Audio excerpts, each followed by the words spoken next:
Welcome to part 2 of SOX 302 certification setup. In part 1, we summarized the SOX 302 requirements, the certification setup overview, and who owns the SOX 302 process.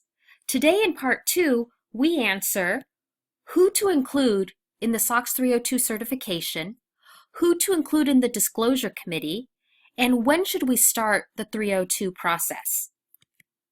So let's dive right in. Who should you include in the 302 process?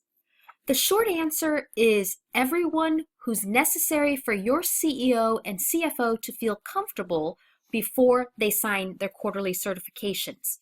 You definitely want to include sales and finance at a minimum. And how deep you go in your organization when you're asking for the certification depends on the employee's roles and responsibilities in your company. If you're a fairly flat organization, you may have to go down to the manager level. Maybe all sales VPs and directors need to sign, and you include sales managers.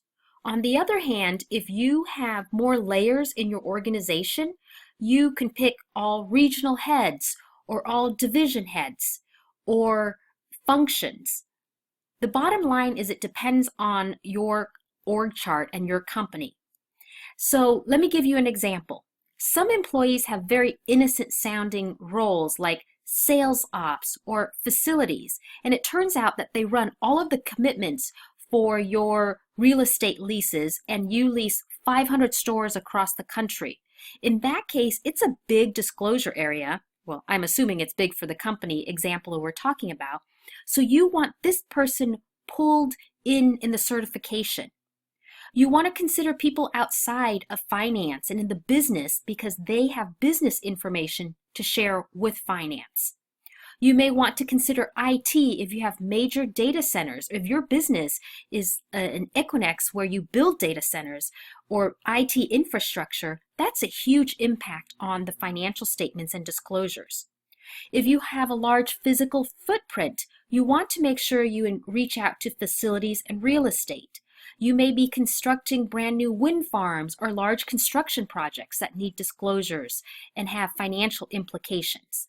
Again, we suggest you look at your organization and you build a rationale around the roles. And you want to document this rationale so that as the company grows, you can revisit it and make sure that the process that you have to include certifiers still makes sense quarter after quarter. So the next question is, who should I include in the disclosure committee?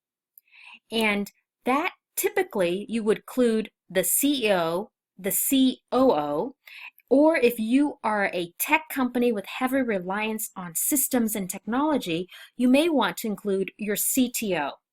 The COO is needed because the disclosure committee is broader than just financial statements.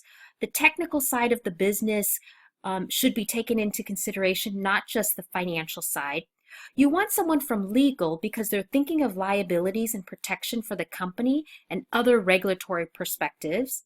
And on the finance side, you want your CFO, the person who's going to sign it. You're going to want your controller who has detailed knowledge of the accounting operations, your SEC reporting person because they actually have to write the disclosures, and you want the investor relations person.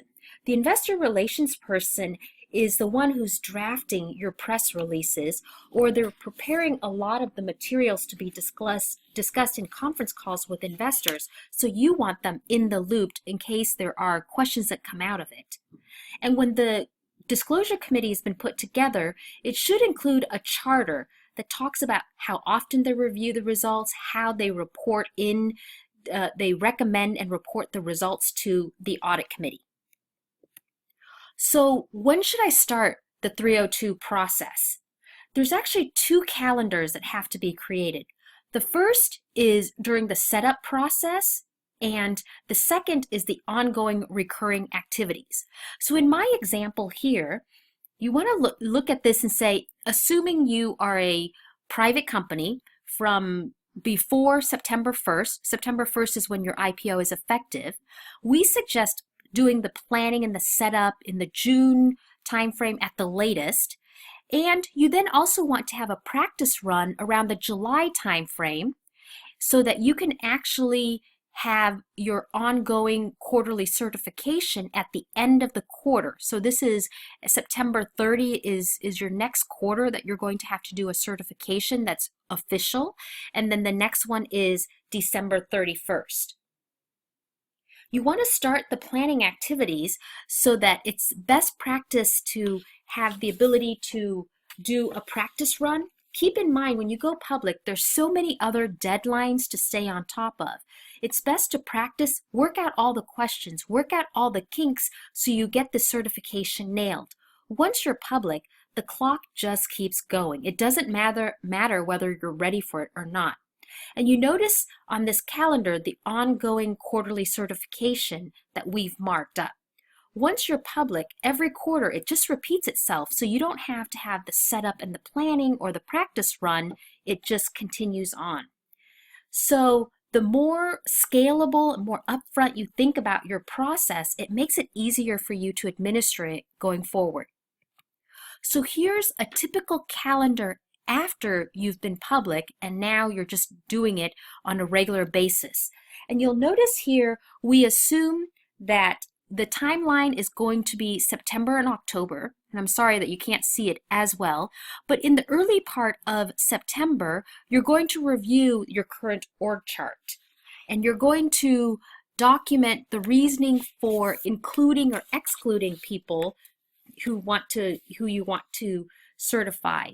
Do you have the right templates and the letters that you need so that you can stage some of the stuff out in advance? Have you done training for new employees? Maybe you've already had this process set up, but new employees who've not gone through it may need a brown bag lunch to explain it or someone to give the overview. And even if you're already public, there's some employees that have gotten promoted who've just come on board that need this overview. And when do you need the certification back? You also want to build in time to follow up on your certifications, and when are you going to report to your disclosure committee? These are some of the things you have to consider and plan out before the big day, and you build some cushion into your timeline. So that's the example of what a typical calendar looks like. And it usually starts at the last month of the quarter and it goes into the first month of the next quarter because you obviously need time to ask the questions and the deadline to have the submission. That's it for part 2. We look forward to seeing you in part 3.